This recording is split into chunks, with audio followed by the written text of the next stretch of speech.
వసతులన్నీ మరి మనుషుడు మరి ఏర్పాటు చేసుకున్నాడు. దేవుడిచ్చిన జ్ఞానం చేత ఇల్లు కట్టుకున్నాడు.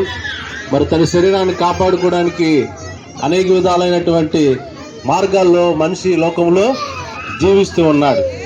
ప్రియమైన సహోదరి సహోదరులారా, మనకి కట్టుకోవడానికి మరి ఉండడానికి నీడ, మరి తాగడానికి నీళ్లు, వస్త్రాలు, మనుషులకు కావాల్సిన మరి వస్తువులు అన్నిటి కూడా మరి మనుషుడు తన జీవితంలో పొందాలని ప్రయత్నం చేస్తూ వచ్చాడు.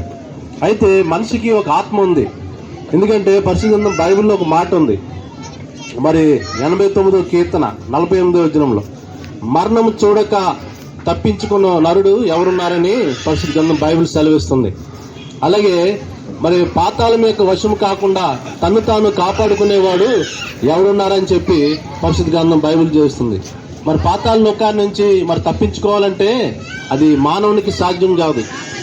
మరణం తప్పించుకుంటా మానవునికి సాధ్యం కాదు. ఈ లోకంలో రోగాలు వస్తాయి, వ్యాధులు వస్తాయి, బాధలు వస్తాయి, ఇబ్బందులు వస్తాయి, అనేకమైన పరిస్థితులు వస్తాయి. కానీ మరణాన్ని ఎవరు కూడా తప్పించుకోలేదు. ఒక దినం మన ఈ లోకంలో ఇక్కడ ఉన్న వారందరూ పుట్టినవారు, మరి వాళ్ళ జీవిత చరిత్ర అంతా కూడా మనం చూసినట్లయితే ఒక దినం ఈ లోకాన్ని విడిచి వెళ్లాల్సిందే. అది వయసుతో సంబంధం లేదు. అది చిన్నవాళ్ళైనా, పెద్దవాళ్ళైనా, వృద్ధులైనా ఎవరైనా సరే ఒక దినం ఈ లోకాన్ని విడాల్సిందే.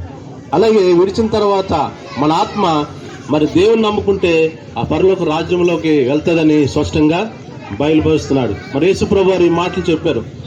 నేనే మార్గమును, సత్యమును, జీవనై ఉన్నారు. నా ద్వారా తప్ప తండ్రి యొద్దకు ఎవరు రాలేరని స్పష్టంగా ప్రభువు యేసుక్రీస్తు వారు తెలియజేస్తున్నారు. 2024 సంవత్సరాల క్రితం ఆ దేవాది దేవుడైన కుమారుడు యేసుక్రీస్తు వారు మానవ రూపంలో వచ్చి మరి అనేకమైనటువంటి మరి విషయాలను మరి ఏం చేశాడంటే జ్ఞానులకును వివేకులకును ఈ సంగతులను మరుగు చేసి పసులు బాలురైనటువంటి మనకి దేవుని యొక్క పరలోక విషయాన్ని మరి తెలియజేస్తూ వచ్చాడు. మరి అంత గొప్ప ఆధిక్యతను ప్రభు అయిన యేసుక్రీస్తు ప్రభు వారు మనకు కలిగిస్తూ వచ్చారు. తండ్రికి మరి దేవాది దేవుడైన తండ్రికి ఈ విధంగా చేయడానికి ఆయనకి ఇష్టమైందంట. కాబట్టి మనం స్పష్టంగా తెలియజేసుకోవాల్సిన అవసరం ఏంటంటే మనము మన ఆత్మకు మనం ఉత్తరవాది. ఈ లోకంలో బ్రతికినంత కాలము మనం ఏం చేసామా, మనం ఏం మాట్లాడామా, ఏం చూసామా, ప్రతిదీ కూడా పరిశుద్ధ గ్రంథం బైబిల్లో ఉన్నది ఒక మాట. మన కొరకు జీవగ్రంథం ఉంటుందంట. ఆ జీవగ్రంథంలో మనం చేసిన పుట్టినప్పటి నుంచి మరి ఈ లోకంలో ఉన్నంత వరకు చేసినటువంటి ప్రతి కార్యం కూడా రికార్డ్ అవుతుందంట బైబిల్లో. ఆ జీవగ్రంథంలో, ఆ బుక్ ఆఫ్ లైఫ్ లో ప్రతిదీ కూడా రికార్డ్ చేయబడుతూ ఉంటుంది.